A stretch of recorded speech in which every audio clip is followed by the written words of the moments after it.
이럴 수가. 회사를 대표하는 대표이사님이 책임을 지게 된 발생했기 때문이죠. 세금폭탄을 맞게 되신 겁니다.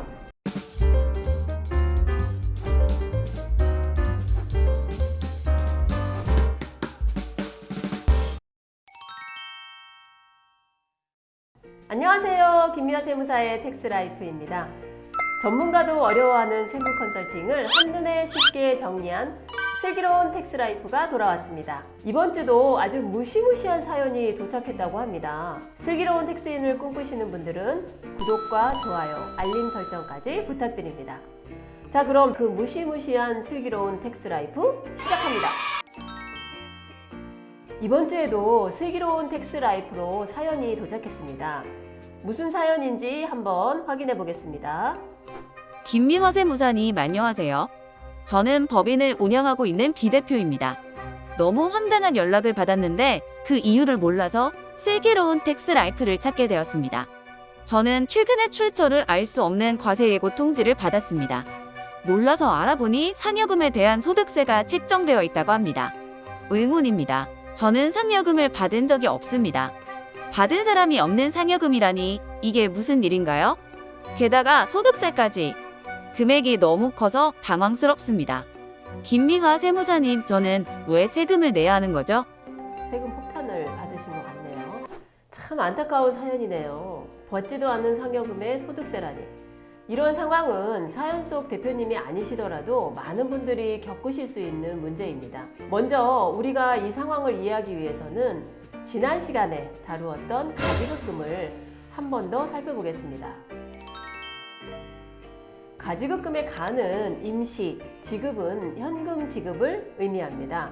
따라서 쓰긴 썼는데 어디에 썼는지 당장 모르는 돈이죠. 그래서 대부분 출처를 알 수 없는 돈은 가지급금으로 표시를 했다가 나중에 정산을 하면서 누가 어디에 썼는지 표시를 해서 지출 내역에 따라 비용으로 처리합니다. 그런데 이럴 수가 경비할 영수증이 없어요. 미처 영수증을 못 받았거나 혹은 받았는데 아무렇게나 둬서 없어졌나 봅니다. 더욱이 시간이 지나서 누가 썼는지 또 어디에 썼는지도 모릅니다. 법인은 돈을 쓰고 영수증을 안 챙기면 그게 다 가지급금으로 돌아옵니다. 어떤 상황인지 이해가 되시죠? 하지만 의문이 듭니다. 그렇다고 가지급금이 대표님 개인이 책임이 되나요? 네, 가지급금은 경비 처리로 수정할 때 그 돈을 쓴 사람이 누군지도 모르고 어디에 썼는지도 모르면 회사를 대표하는 대표이사님이 책임을 지게 됩니다. 그것을 우리는 주주, 임원, 종업원 단기 대여금이라고 부릅니다. 가지급금이 단기 대여금으로 전환되면 사연 속의 대표님처럼 세금 폭탄을 맞는 책임을 지게 됩니다.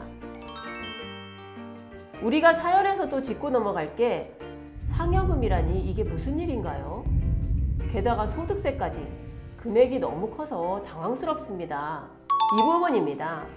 가지급금은 이해가 되는데 왜 갑자기 상여금이 나오는 걸까요?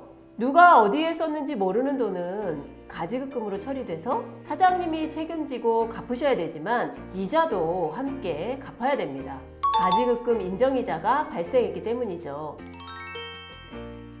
우리가 은행에서 대출을 받으면 공짜로 주지 않습니다. 이자를 내야 됩니다. 법인도 가지급금이 대여금처럼 처리가 되면 대표님도 이자가 발생하게 됩니다. 이것을 우리는 가지급금 인정이자라고 부릅니다. 이때 발생한 인정이자는 대표님이 현금으로 갚아야 됩니다. 은행에 꼬박꼬박 우리가 현금으로 이자를 내듯이 법인에도 매년 이자를 지급해야 되는데요. 대표님이 현금으로 이자를 내지 않으면 법인은 법인세를 내고 그 이자 부분은 대표님이 상여를 받은 것처럼 처리가 되는데요. 이것을 인정상여라고 합니다. 따라서 사연 속 대표님은 가지급금이 단기 대여금으로 처리가 돼서 인정상여를 통해 그 상여금이 대표님의 소득으로 차곡차곡 쌓여서 어느 순간 세금 폭탄을 맞게 되신 겁니다. 구독자 여러분, 사연 속 대표님께서 왜 세금 폭탄을 맞으셨는지 이해가 되셨나요?